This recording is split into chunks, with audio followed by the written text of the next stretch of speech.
दोस्तों नमस्कार, मैं जगन्नाथ गौतम, देश रोजाना चैनल में आपका स्वागत है। दोस्तों, जितने भी चैनल आप देखते हैं उनमें आजकल 24 घंटे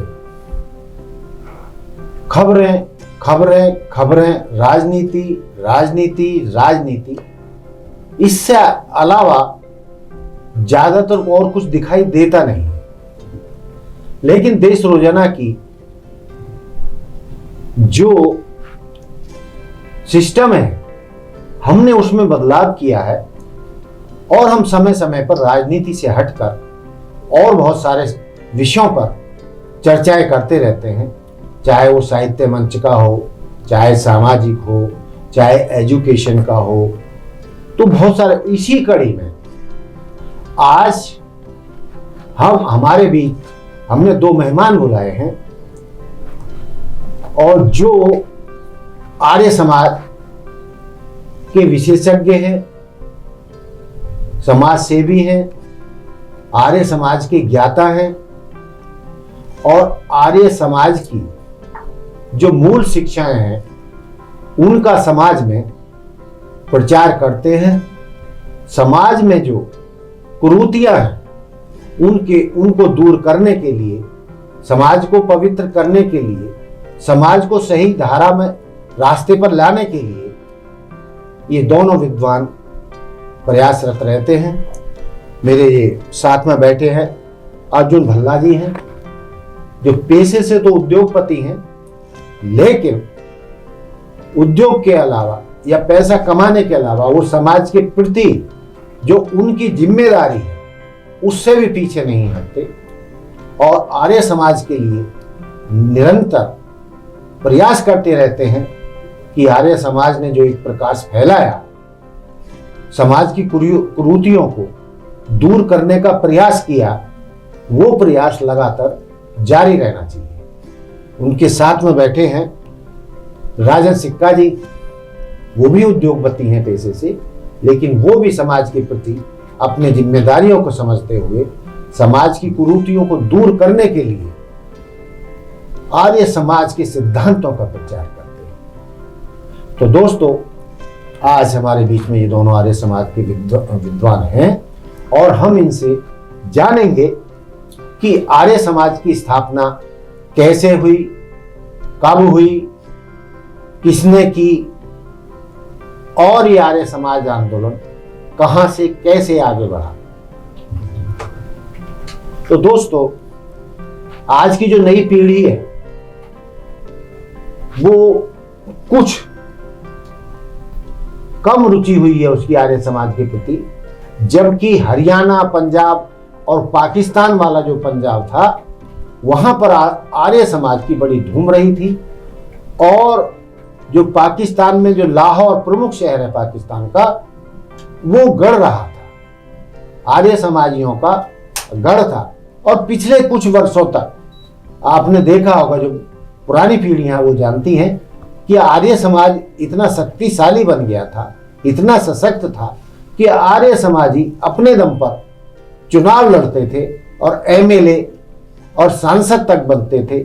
आर्य समाज के नाम पर चुनाव लड़कर मिनिस्टर बनते थे। तो मैं इसी तरीके के सवाल अपने दोनों विद्वानों से रखूंगा कि ऐसा अब क्यों नहीं हो रहा है, जब कभी हर साल सरकार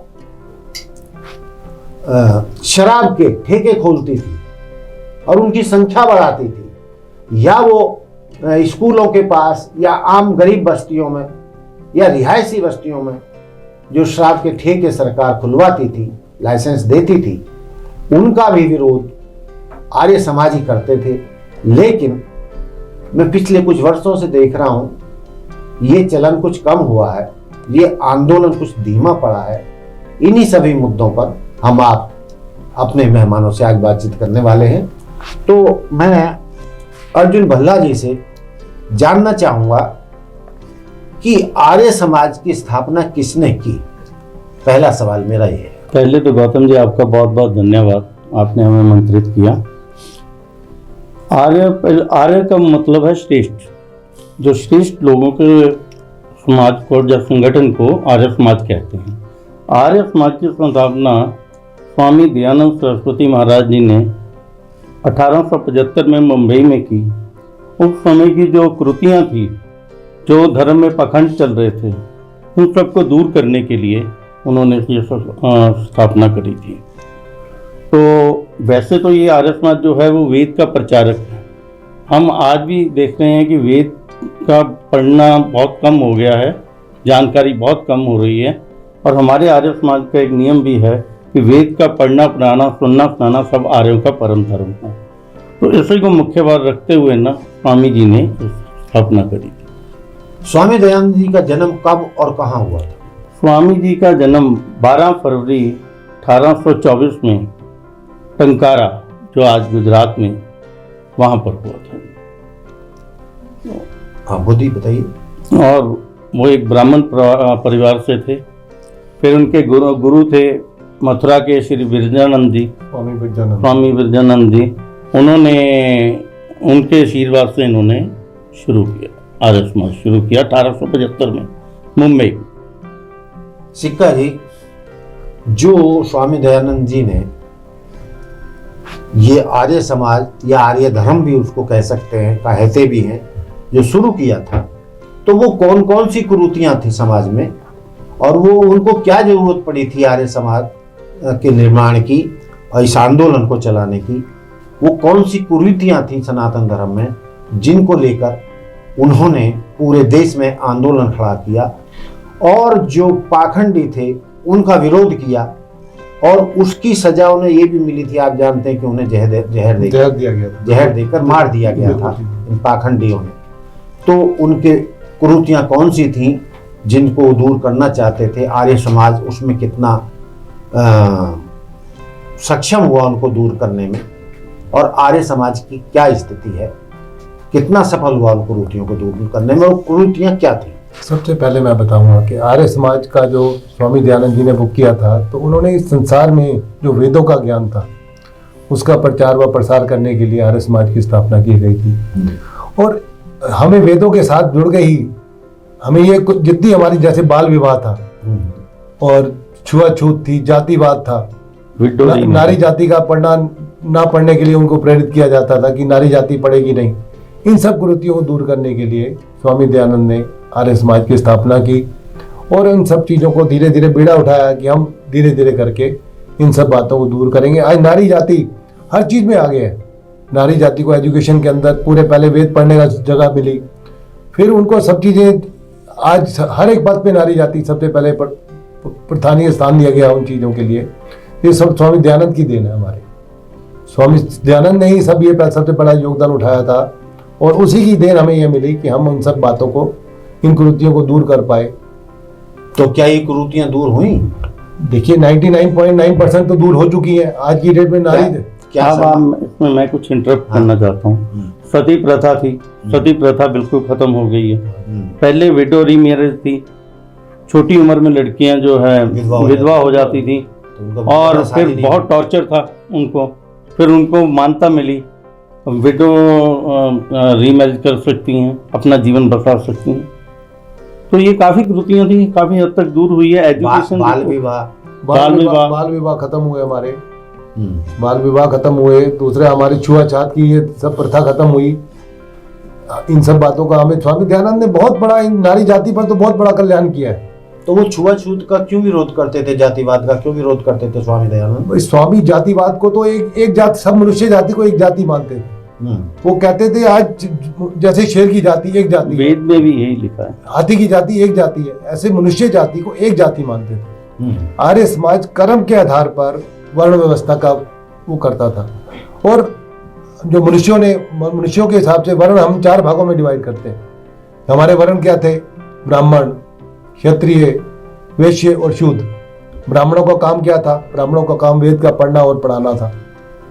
और क्षत्रियों का काम था वेद का पढ़ना पढ़ाना और राष्ट्र की रक्षा करना।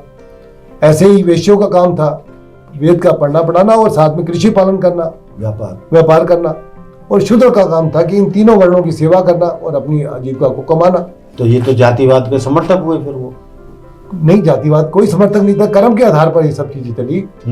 ये सब बातें कर्म के आधार पर चली। कर्म, गुण, स्वभाव। हाँ, व्याख्या कीजिए कैसे। जैसे मैंने बताया कि ब्राह्मण का काम वेद का पढ़ना पढ़ाना था, और जैसे शूद्र थे, शूद्र ने वेद का पढ़ना पढ़ाना सीखा नहीं, तो उनको किसी की तो अपनी आजीविका चलानी थी, तो उन्होंने तीनों वर्णों को सेवा की और उन्हें अपनी आजीविका का साधन बनाया। तो स्वामी दयानंद ने सबसे पहले कर्म के हिसाब से इन सब चीजों को व्यवस्थित किया। तो कर्म के हिसाब से क्या एक शूद्र भी मंदिर का पुजारी बन सकता है? बिल्कुल बन सकता है, अगर उसको वेद का पढ़ना पढ़ाना आता है तो हम कहेंगे शूद्र को सबसे पहले स्थान दिया जाता है। आज हमारे आर्य समाज के अंदर शूद्र किसी की को भी हम ऐसा नहीं मानते कि वो हमारे साथ जज नहीं कर सकता, जज वो हमारे साथ सबसे पहले कर सकता है। आर्य समाज जातिवाद को बिल्कुल भी कोई स्थान नहीं है हमारे आर्य समाज में। तो ये सनातनी क्यों मानते हैं, वो उन्होंने क्यों जातिवाद को बढ़ावा दिया? सनातनी और आर्य समाज में जी बेसिक तो सारा वेद ही है, लेकिन ये था कि जे मूर्ति पूजा, हम कहते हैं कि परमात्मा एक है, ईश्वर एक है। ये जो श्री राम जी हैं, श्री कृष्ण जी हैं, शिव जी हैं, ये भगवान के भेजे हुए ही अवतार हैं, उनके ही अवतार हैं, महापुरुष मानते हैं हम इनको। भगवान नहीं मानते? भगवान नहीं मानते हम, मूर्ति पूजा में जन्म लेता है वो भगवान नहीं है। भगवान और सिर्फ भगवान केवल एक ही है, जिसका निज नाम ओम है, और ओम अपना वेद की वाणी है, और जिसके और गुण कर्म स्वभाव और पदार्थ के आधार पर हम नहीं, तो आप मूर्ति पूजा का विरोध करते हो, तो इसका मतलब है मंदिर का भी विरोध करते हैं? नहीं, मंदिरों का विरोध ऐसे नहीं करते, लेकिन मूर्ति पूजा का विरोध, मूर्ति पूजा का विरोध करते हैं। हम श्री राम को मानते हैं, श्री कृष्ण को मानते हैं। मूर्ति पूजा तो डट कर हो रही है आज भी। वो हो रही है, लेकिन मैं आपको वेद के हिसाब से अगर आप ये देखेंगे तो हमने जैसे राम जी को, योगी राज श्री कृष्ण को हमने अपना आदर्श माना, हमारे ये महापुरुष थे, लेकिन लोगों ने इनको भगवान मान लिया। मूर्ति पूजा का क्यों विरोध करते हो? ईश्वर जो है वो एक है, और ईश्वर का कोई रूप नहीं है, निराकार, अजन्मा, सर्वोपरि, न्यायकारी, अजन्मा, अजय, अव्यय। तो इसलिए ये जो है मूर्ति के भगवान की कोई शेप नहीं होती, निराकार भगवान निराकार है, इसकी कोई शेप नहीं। तो इसलिए जो है वो मूर्ति पूजा का विरोध करते हैं। जब एक महान कार्य स्वामी दयानंद जी ने किया और उन्होंने सत्यार्थ प्रकाश लिखा, जिसमें जो है समाज मतलब किसी भी व्यक्ति की बेहतरीन जीवन पद्धति का उसमें मतलब व्याख्या की गई है कि एक बेहतरीन जिंदगी और सात्विक जिंदगी एक पुरुष कैसे, ये मतलब व्यक्ति कैसे जी सकता है। बिल्कुल ठीक। और उसका प्रचार भी बहुत हुआ सत्यार्थ प्रकाश का, और बहुत सारी मतलब देन भी है आर्य समाज की, शिक्षा के क्षेत्र में भी है, कुरीतियों को दूर करने की भी है, लेकिन फिर भी उनको जहर देकर क्यों मारा, किसने मारा? देखिए ये सब जितने भी मूर्ति पूजा करने वाले थे और दूसरे थे, वो स्वामी दयानंद को आगे नहीं आने देना चाहते थे। वो सब कहते थे कि भी मूर्ति पूजा का ही पहले भाई वो क्यों आने देते? मूर्ति पूजा मंदिर तो उनका धंधा है। हाँ, उनका धंधा बंद होता था उस चीज के लिए। आज यही मानना आज जो स्वामी दयानंद ने किया, उन्होंने कहा कि मैं मूर्ति, जैसे उनको महाराज जी ने कहा कि एक राजा थे, उन्होंने कहा कि भाई आप मूर्ति पूजा करो और आप इसकी पूरी जो इसमें कमाई है वो आप रख लो। तब उन्होंने उन राजा को कहा था कि मैं मतलब कि 2-4 छलांग मार के तेरे इस राज्य को पार कर सकता हूँ, लेकिन मैं उस ईश्वर को क्या जवाब दूंगा जो मैंने स्वामी विरजानंद जी को प्रॉमिस किया है कि मैं वेद का प्रचार पूरी दुनिया में करूंगा। कहते मैं इसका क्या जवाब दूंगा? तो इसलिए उन्होंने उसी का खंडन कर दिया और उन बातों को नकार के उनकी पद लेने से स्वीकार करने से मना कर दिया। तब उनको जहर दिया गया था। अच्छा, आप लोग दोनों में से जो भी बताना चाहें ये बताइए कि क्या मतलब आर्य समाज शिक्षा के मुद्दे पर दो फाड़ हो गया था? जैसे कि एक डीएवी कॉलेज शैक्षणिक संस्था थी, जो डीएवी की पूरी आप मुझे बताइए। दयानंद एंग्लो वैदिक, यानी उसमें जो है अंग्रेजी शिक्षा का भी, और मतलब वर्तमान शिक्षा जो उस टाइम थी, जो अंग्रेज हम पर राज कर रहे थे, तो उनका शायद मानना यही था कि जब तक हम इनकी भाषा को नहीं समझेंगे, और इन्होंने हम पर राज कैसे किया, क्योंकि हमने कुछ मामलों में हमसे आगे रहे, है ना। तो जब तक हम उन रास्तों पर नहीं जाएंगे, उनको नहीं सीखेंगे, तब तक हम इन्हें मात नहीं दे सकते। इसलिए उन्होंने डीएवी शिक्षण संस्थान की स्थापना की। बिल्कुल ठीक कह रहे हैं। सबसे पहले ये था कि गुरुकुल कांगड़ीवाला जितने हमारे ये सब खुले, इनके अंदर संस्कृत द्वारा और वेद को पढ़ाया जाता था जी। धीरे धीरे क्या हुआ कि लोग अपने बच्चों को गुरुकुल से हटा के नए नए अंग्रेजी स्कूलों में डालने लगे। तब फिर इनकी स्थापना हुई, डीएवी कॉलेज की स्थापना हुई, जिसके अंदर सबसे पहले हम लोगों ने यह जवन शुरू में ही करते थे। जैसे हम अपना स्कूल में आते थे तो सबसे पहले यह जवन करना हमें सिखाया जाता था और फिर हमारी दिनचर्या शुरू की जाती थी। हम वेदों को नियम बताए जाते थे, वेदों को अपना हम सिद्धांत मानते हुए ही हम लोगों ने अपनी दिनचर्या शुरू की जाती थी। फिर धीरे धीरे लोग गुरुकुल में अपने बच्चों को ना डाल के फिर हम लोगों ने धीरे धीरे इन डीएवी और इसमें एक बात मैं कहूँगा, जो आपने कहा ना कि आर्य समाज के 2 भागों में, आर्य समाज एक ही था, कभी 2 पार्ट इनके कभी नहीं। नहीं, देखिए मेरा कहना है कि एक कॉलेज पार्टी ग्रुप बना और जिसमें जो लाला हंसराज, लाला लाजपत राय वगैरह ये लोग शामिल हुए।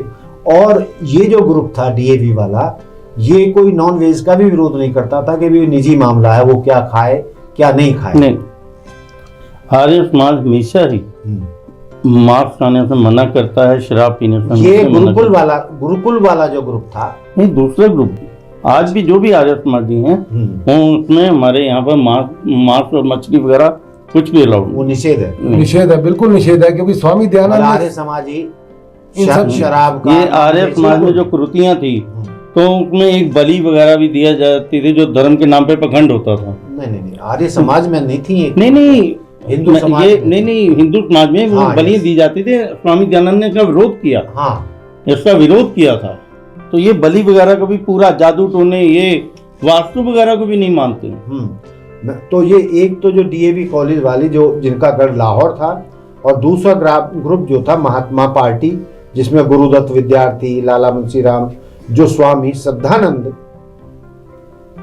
उनके मुख्य थे, ये वैदिक एजुकेशन को ज्यादा मानते थे। वैदिक का मतलब गुरुकुल। और मेरा मानना है कि शायद जो डीएवी वाला जो तरीका था वो ज्यादा बेहतर था। गुरुकुल की आज उतनी मान्यता नहीं रह गई है, न कोई गुरुकुल में मोटे तौर पर नहीं पढ़ाना चाहता है। जबकि आप ही भी बता सकते हैं कि पूरे देश में डीएवी कॉलेज, डीएवी स्कूल सैकड़ों की तादाद में होंगे। यदि आपको याद हो तो बताएं कुछ पता। नारी शिक्षा को सबसे पहले उत्थान करने के लिए डीएवी सब चीजों का उद्घाटन किया गया था। उसके लिए अलग स्कूल भी बने, दयानंद कन्या विद्यालय वगैरह बने, ताकि लोगों को ये ना रहे कि पहले वे हेजिटेट करते थे ना कि वे लड़के लड़कियां साथ पढ़ते, तो उनके अलग स्कूल भी बने हैं लड़कियों के। वो एजुकेशन भी है और दूसरी एजुकेशन। जैसे मैंने शुरुआत में कहा कि आर्य समाज का आंदोलन की गति कुछ धीमी पड़ती जा रही है, ऐसा मुझे लगता है।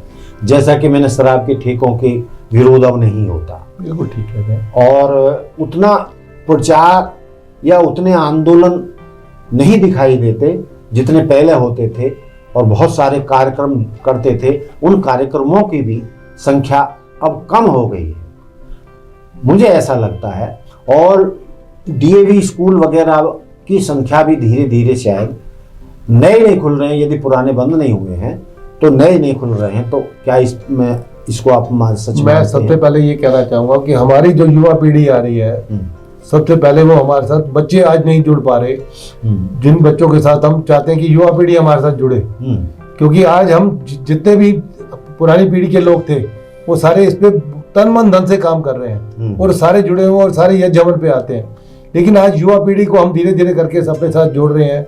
हमारा मकसद भी सिर्फ यही था कि हम अपने सेक्टर के युवाओं को अपने साथ जोड़ के। अच्छा, आप कहना चाह रहे हैं कि आप फरीदाबाद में, हाँ जी, जो आपका आर्य समाज का है, या हम सेक्टर 21 से फरीदाबाद बोल रहे हैं, हाँ जी, या पूरे फरीदाबाद की बात करें हम से, तो क्या कर रहा है आर्य समाज? आर्य समाज आज की डेट के अंदर, जैसे सबसे पहले मैं 19 सेक्टर आर्य समाज से जुड़ा, तो आर्य समाज ने सबसे पहले एक छोटे अपना गरीबों के लिए उन्होंने एक मेडिकल सेंटर खोला। फिर डेंटल केयर के लिए उन्होंने एक छोटा सा हॉस्पिटल खोला। फिर रजाई वितरण का कार्यक्रम करते हैं वो लोग, सिलाई केंद्र उन्होंने खोला हुआ है। और लोगों की जैसे मोतियाबिंद या ऐसी कोई बीमारियां जिनको लगती हैं उसका कैंप लगाया जाता है। सर्दियां आती हैं, रजाई वितरण का कार्यक्रम बड़े जोर शोर से होता है। और सब गरीबों को रजाई दी जाती है और सबको आधार कार्ड के हिसाब से दी जाती है। ऐसा नहीं है कि पैसे हमने जितने भी दान से पैसे लिए उसको हम वैसे ही दे देते हैं, नहीं, सबके आधार कार्ड नोट करके, नंबर नोट करके, जिनको आज रजाई दी है उसको 3 साल तक रजाई नहीं देते, ऐसे करके हर गरीब को, ताकि हमारी मदद पहुंचे। डेंटल सेंटर खोला जिसके अंदर 5 रुपए के अंदर हम अपने दांतों की चेकअप करा सकते हैं। अच्छा, आंखों का हॉस्पिटल खोला जिसमें हम आंखें अपनी चेक करा सकते हैं। मोतियाबिंद के लिए स्पेशल कैंप लगाए जिसमें बुजुर्गों को हम 15 दिन अपने साथ ही रखते हैं, उनकी दवाई वगैरह, उनका खान पान, उनको ऑपरेशन कराने के बाद लोग क्या करते हैं, मोतियाबिंद का ऑपरेशन कराने के बाद उनको घर में ध्यान नहीं दिया जाता और हम अपने कैंपों में रखते हैं, उनको कैंपों में रख के उनकी दवाई, उनका खान पान पूरा सात्विक रखते हैं, जिससे कि उनकी आंखों पे जिस टाइम उनकी आंखें प्रभावी हो जाती हैं और सब चीज़ों को सहने लायक बन जाती हैं, फिर उनको छुट्टी दी जाती है, उनको प्रॉपर तरीके से। आप कह रहे हैं कि कोई कार्यक्रम नहीं होता, मैं हम बिल्कुल सहमत नहीं है। हर आर्य समाज में, जितने भी फरीदाबाद में आर्य समाज बनाए गए हैं, हर में वेद प्रचार का हमेशा हर साल उनका एनुअल डे में होता है, हर हवन होते हैं, रोजाना हवन होते हैं, और वेद प्रचार के तो कुछ ना कुछ हर कोई ना कोई समाज में चलता ही रहता है। तो काफ़ी गैदरिंग होती है, लोग काफ़ी आते हैं सुनने के लिए। का उद्देश्य यही था कि हम अपने सेक्टर जैसे 21A, B, C, D इसमें आर्य समाज नहीं था, तो हम दोनों भाइयों ने और यही सोचा कि हम यहाँ पर एक छोटे से आर्य समाज की स्थापना करते हैं। हमने सबसे पहले पार्कों में हवन किया, लोगों के घरों में जाके हवन किया, फिर हमें यहाँ पर लोगों ने कोऑपरेट किया और सीनियर सिटीजन क्लब के अंदर हमें जगह दी, जो कि हम हवन करने की इजाजत दी, जगह नहीं दी लेकिन इजाजत दी, जिससे कि हम वीकली संडे के Sunday senior citizen club sector 21A के अंदर हम लोग 7:45 से लेकर 9:15 बजे तक अपना हवन करते हैं।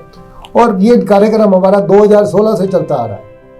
2 अक्टूबर 2016 को हमने खोला था, मैंने और सिक्का जी ने। मैं यहाँ पर DAV स्कूल में डेली हवन करने आता हूँ, ये 19 सेक्टर जाते थे, तो हमने सोचा कि ABCD के लोग कहाँ जाएंगे इतनी दूर दूर हवन करने, वो हमारा मकसद था। हमने वो मकसद देखते हुए इन्होंने कहा कि चलो एक आर्य समाज यहाँ शुरू करते हैं, तो हमने एक फिर आर्य समाज यहाँ पर सेक्टर 21 खोला। देखिए, मैं जहाँ तक मेरा मानना, यानी योगा तो पहले था, लेकिन योगा को बढ़ावा जो आर्य समाज ने ही संभवतया बिल्कुल दिया है। बिल्कुल। और मैं आज की तारीख में जो योगा है आर्य समाजियों की देश के प्रति या दुनिया के प्रति, ये बहुत बड़ी देन मानता। बिल्कुल ठीक कह रहे हो। तो इस लिहाज से इस क्षेत्र में तो बहुत आगे बढ़े, जो युवा भी उसको एक्सेप्ट कर रहा है। बिल्कुल ठीक। और आयुर्वेद भी जो है मतलब इसी के साथ साथ चलता है, और आयुर्वेद भी एक जीवन पद्धति है।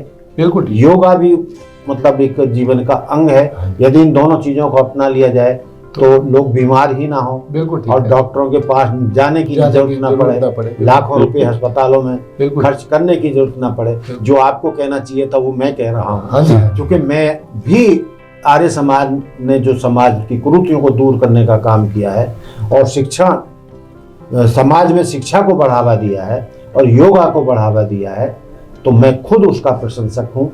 तो दोस्तों, आज ये हमारे मेहमान थे देश रोजाना में, अर्जुन भल्ला जी और राजन सिक्का जी। तो हम समय समय पर इस तरीके के कार्यक्रम जो समाज उपयोगी हैं या समाज में जो बेहतर कार्यक्रम कर रहे हैं, ऐसे संगठनों से आपको बराबर मिलवाते रहेंगे। आज आपने आर्य समाज के बारे में जाना कि स्वामी दयानंद सरस्वती ने इनका 1875 में शुरुआत की थी, जब हम अंग्रेजों के गुलाम थे।